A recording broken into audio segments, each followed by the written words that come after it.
ಧರ್ಮಸ್ಥಳದಲ್ಲಿ ನೂರಾರು ಶವಗಳನ್ನು ಹೂತಿಟ್ಟಿರುವಂತಹ ಆರೋಪ ಪ್ರಕರಣಕ್ಕೆ ಸಂಬಂಧಪಟ್ಟಂತೆ ಎಸ್ಐಟಿಯ ಆಪರೇಷನ್ ಅಸ್ಥಿಪಂಜರ ಬಹುತೇಕ ಇವತ್ತು ಕಡೆ ಹಂತಕ್ಕೆ ತಲುಪ್ತಾ ಇರುವಂಥದ್ದು. ಇವತ್ತೇ ಕ್ಲೈಮ್ಯಾಕ್ಸ್ ನಡೀತಾ ಇರುವಂಥದ್ದು ಆಪರೇಷನ್ ಅಸ್ಥಿಪಂಜರಕ್ಕೆ. ಧರ್ಮಸ್ಥಳದ ಈ ಒಂದು ಆರೋಪ ಪ್ರಕರಣಕ್ಕೆ ಸಂಬಂಧಪಟ್ಟಂತೆ ಎಸ್ಐಟಿಯ ಆಪರೇಷನ್ ಅಸ್ಥಿಪಂಜರಕ್ಕೆ ಇಂದೇ ಕ್ಲೈಮ್ಯಾಕ್ಸ್. ಕೊನೆಯದಾಗಿ ಕಾಡಿನಲ್ಲಿ 13ನೇ ಪಾಯಿಂಟ್ನ ಪರಿಶೀಲನೆ ಆಗಲಿಕ್ಕಿದೆ. ಇವತ್ತು ಕೊನೆಯ ಪಾಯಿಂಟ್. ಕಾಡಲ್ಲಿ ಒಟ್ಟು 13 ಪಾಯಿಂಟ್ ಗುರುತಿಸಿದ್ದಂಥ ಅನಾಮಿಕ ನಿನ್ನೆವರೆಗೂ 12 ಸ್ಥಳಗಳಲ್ಲಿ ಸಮಾಧಿಯ ಪರಿಶೀಲನೆ ಆಗಿದೆ. 6ನೇ ಸ್ಪಾಟ್ನಲ್ಲಿ ಮಾತ್ರ ಇಲ್ಲಿಯ ತನಕವೂ ಅಸ್ಥಿಪಂಜರ ಪತ್ತೆಯಾಗಿರುವಂಥದ್ದು. ಸದ್ಯ ಭಾರೀ ಕುತೂಹಲ ಕೆರಳಿಸಿರುವಂತಹ 13ನೇ ಪಾಯಿಂಟ್.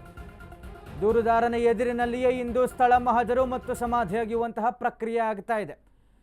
ಇಲ್ಲಿಯ ತನಕವೂ ತಮಗೆಲ್ಲರಿಗೂ ಗೊತ್ತಿರುವಂತೆ ಆತ ಪಾಯಿಂಟ್ ಮಾಡಿದ್ದಂಥದ್ದು 13 ಪಾಯಿಂಟ್ಗಳು. ಅದರ ಪೈಕಿ ಕೇವಲ ಒಂದೇ 12 ಪಾಯಿಂಟ್ಗಳು ಕೂಡ ಫೇಲ್ಯೂರ್ ಆಗಿರುವಂಥದ್ದು. ಕೇವಲ 6ನೇ ಪಾಯಿಂಟ್ನಲ್ಲಿ ಮಾತ್ರ ಇಲ್ಲಿಯ ತನಕವೂ 26ಕ್ಕೂ ಹೆಚ್ಚು ಮೂಳೆಗಳು, ಒಂದು ತಲೆಬುರುಡೆ ಪತ್ತೆಯಾಗಿದ್ದಂಥದ್ದು.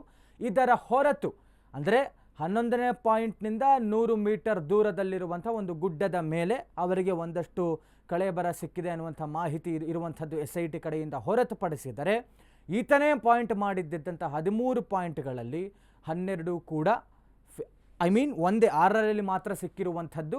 ಜೊತೆಗೆ ಇವತ್ತು 13ರಲ್ಲಿ ನಡೀತಾ ಇರುವಂತಹ ಶೋಧ ಕಾರ್ಯ ಬಹುತೇಕ ಇವತ್ತು ಇದರ ಶೋಧ ಕಾರ್ಯ ಆದ ನಂತರದಲ್ಲಿ ಈ ಭಾಗದ ಆಪರೇಷನ್ ಅಸ್ಥಿಪಂಜರ ಏನಿದೆ ಅದು ಮುಗಿತಾ ಇದೆ. ಅಂದರೆ 11 ಫೇಲ್ಯೂರ್, 12 ಅಂದರೆ 6ನೇ ಪಾಯಿಂಟ್ನಲ್ಲಿ ಮಾತ್ರ ಸಿಕ್ಕಿರುವಂಥದ್ದು. ಇವತ್ತು 13ನೇ ಪಾಯಿಂಟ್ನಲ್ಲಿ ಶೋಧ ಕಾರ್ಯ ಮುಗಿತಾ ಇದೆ. ಅಂದರೆ ಇವತ್ತು ಬಹುತೇಕ ಈ ಭಾಗದಲ್ಲಿ ಏನಿದೆಯಲ್ಲ ಕ್ಲೈಮ್ಯಾಕ್ಸ್ ಹಂತಕ್ಕೆ ತಲುಪ್ತಾ ಇರುವಂಥದ್ದು.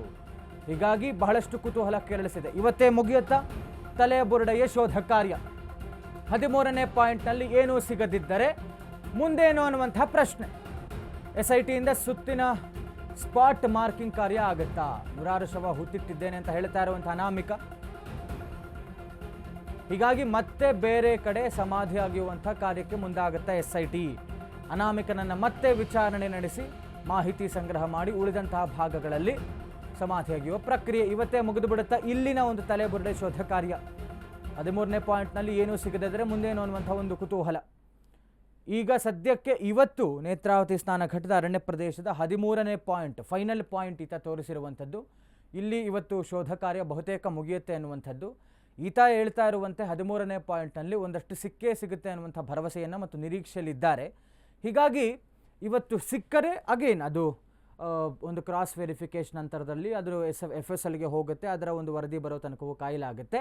ಇಫ್ ಇನ್ ಕೇಸ್ ಸಿಗದೇ ಇದ್ದರೂ ಕೂಡ ಸಿಕ್ಕರೂ ಕೂಡ ವಾಟ್ ನೆಕ್ಸ್ಟ್ ಅನ್ನುವಂಥ ಪ್ರಶ್ನೆಗೆ SIT ಮತ್ತೆ ಈತನನ್ನು ಕರೆಸಿ ಒಂದಷ್ಟು ವಿಚಾರಣೆಯನ್ನು ಮಾಡಿ ಈತನೇ ಹೇಳಿರುವಂತೆ ಬೇಕಾದಷ್ಟು ಅಂದರೆ ನೂರಾರು ಶವಗಳನ್ನು ಹೂತಿಟ್ಟಿದ್ದೇನೆ ಅಂತ ಹೇಳ್ತಾ ಇರುವುದರಿಂದ ಇಲ್ಲಿ ಓಕೆ 13 ಆಯಿತು, ಬೇರೆ ಜಾಗ ಯಾವುದಪ್ಪ ಅನ್ನುವಂಥ ಒಂದು ಪ್ರಶ್ನೆಯನ್ನು ಮಾಡಿ ಈತನನ್ನು ಕರೆದುಕೊಂಡು ಹೋಗಿ ಈತ ತೋರಿಸುವಂಥ ಬೇರೆ ಜಾಗಗಳಲ್ಲಿ ಸ್ಥಳ ಮಹಜರ ಪ್ರಕ್ರಿಯೆ ಮತ್ತು ಸಮಾಧಿಯಾಗುವಂತಹ ಕೆಲಸಕ್ಕೆ ಮುಂದಾಗ್ತಾರೆ. ಅದಾದ ನಂತರದಲ್ಲಿ ಅಗೇನ್ ದ ಸೇಮ್ ಪ್ರಾಸೆಸ್. ಸಿಕ್ಕರೆ FSLಗೆ ಹೋಗುತ್ತೆ, ವರದಿ ಕಾಯಬೇಕಾಗುತ್ತೆ. ಇಲ್ಲವಾ ಇವರ ಒಂದು ಮುಂದುವರೆದಂಥ ಪ್ರಕ್ರಿಯೆಯಲ್ಲಿ ಯಾಕೆ ಅಂತ ಹೇಳಿದ್ರೆ ಈತ ಏನು ಹೇಳ್ತಾನೆ ಅದೆಲ್ಲವನ್ನೂ ಕೂಡ SIT ಮಾಡಲೇಬೇಕಾಗತ್ತೆ. ಹಾಗಾಗಿ ಈತನನ್ನು ಕರೆದುಕೊಂಡು ಹೋಗಿ ವಿಚಾರಣೆಯನ್ನು ನಡೆಸಿ ಬೇರೆ ಬೇರೆ ಭಾಗದಲ್ಲಿ ಇವರು ಸ್ಥಳ ಮಹಜರ ಪ್ರಕ್ರಿಯೆ ಇರಬಹುದು, ಸಮಾಧಿಯಾಗುವಂಥ ಕೆಲಸಕ್ಕೆ SIT ಮುಂದಾಗ್ತಾರೆ. ಮತ್ತು ಈ ಹಂತದಲ್ಲಿ ಅಂದರೆ ಪ್ರಾಥಮಿಕ ಹಂತದಲ್ಲಿ ಇರೋದ್ರಿಂದ ಇನ್ನೂ ಕೂಡ SITಯ ತನಿಖೆ ಈತ ತೋರಿಸಿರುವಂಥ ಮೊದಲ ಜಾಗ ಅದು ನೇತ್ರಾವತಿ ಸ್ನಾನ ಘಟ್ಟದ ಅರಣ್ಯ ಪ್ರದೇಶದಲ್ಲಿರುವಂತಹ 13 ಪಾಯಿಂಟ್ಗಳು. 13ರ ಪೈಕಿ ಇಲ್ಲಿಯ ತನಕವೂ 12 ಶೋಧ ಕಾರ್ಯ ಆಗಿದೆ. 12ರಲ್ಲಿ ಒಂದೇ ಒಂದು ಕಡೆ ಸಿಕ್ಕಿರೋದು. ಇವತ್ತು ಉಳಿದಿರುವಂತಹ 13ನೇ ಪಾಯಿಂಟ್ನಲ್ಲಿ ಶೋಧ ಕಾರ್ಯ. ಈ ಮಧ್ಯದಲ್ಲಿ ಅನಾಮಿಕನ ಆರೋಪದ ಮಧ್ಯೆ ಮತ್ತೊಂದು ಕಂಪ್ಲೇಂಟ್ ಆಗಿದೆ SITಗೆ. ಬಾಲಕಿ ಅಸಹಜ ಸಾವಿನ ಬಗ್ಗೆ ಈಗಾಗಲೇ SITಗೆ ದೂರು ಹೋಗಿದೆ. ಜಯಂತ್ ಶೆಟ್ಟಿ ದೂರು SIT ಅಧಿಕಾರಿಗಳಿಗೆ ಹಸ್ತಾಂತರ ಆಗಿದೆ. ಈಗ ಯಾವುದೇ ಕ್ಷಣದಲ್ಲಿಯೂ ಕೂಡ ದೂರುದಾರನಿಗೆ SIT ನೋಟಿಸ್ ಕೊಡಬಹುದು, ವಿಚಾರಣೆಗೆ ಬಾರಪ್ಪ ಅಂತ.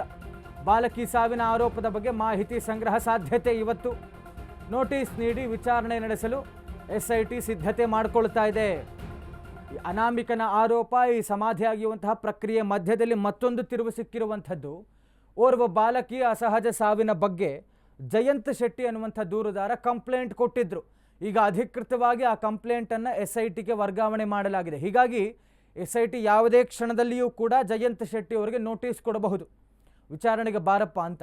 ಅದು ಇವತ್ತು ಆಗತ್ತೆ ಅಂತ ಹೇಳಲಾಗ್ತಾ ಇದೆ. ನೋಡಬೇಕಾಗಿದೆ ಆತನ ವಿಚಾರಣೆಯ ನಂತರದಲ್ಲಿ ಯಾವ ರೀತಿಯಾಗಿ SIT ಕಾರ್ಯಾಚರಣೆಯನ್ನು ಮಾಡುತ್ತೆ. ಈತ ಹೇಳುವಂಥ ಜಾಗಕ್ಕೆ ಇವರು ಹೇಳ್ತಾ ಇರುವಂಥದ್ದು 15 ವರ್ಷಕ್ಕೆ ಮುಂಚೆ ಓರ್ವ ಬಾಲಕಿಯ ಅಸಹಜ ಸಾವನ್ನು ನಾನು ನೋಡಿದ್ದೇನೆ. ಅದು ಆಲ್ಮೋಸ್ಟ್ 1 ವಾರಗಳ ಕಾಲ ಹಾಗೆ ಬಿದ್ದಿತ್ತು ಮತ್ತು ಯಾವುದೇ ಥರದ ಪೂರ್ವ ಮಾಹಿತಿಯನ್ನು ನೀಡಿದೆ. ಅದು ಪೊಲೀಸರಿಗಾಗಲಿ ಅಥವಾ ಕುಟುಂಬಸ್ಥರಿಗಾಗಲಿ ಪಂಚಾಯಿತಿಯವರಿಗಾಗಲಿ ಅದನ್ನು ಹೂತು ಹಾಕುವಂತಹ ಕೆಲಸ ಆಗಿದೆ. ಅದು ಕೂಡ ನಾನು ನೋಡಿದ್ದೇನೆ. ಆಕೆಯನ್ನು ಎಲ್ಲಿ ಹೂತು ಹಾಕಿದ್ದಾರೆ ಆ ಜಾಗ ಗೊತ್ತಿದೆ. ಬನ್ನಿ ನಾನು ಕರ್ಕೊಂಡು ಹೋಗ್ತೀನಿ, ನಿಮಗೆ ಸಾಕ್ಷಿ ಕೊಡ್ತೀನಿ ಅನ್ನುವಂಥ ರೀತಿಯಲ್ಲಿ ಜಯಂತ್ ಶೆಟ್ಟಿ ಹೇಳ್ತಾ ಇದ್ದಾರೆ.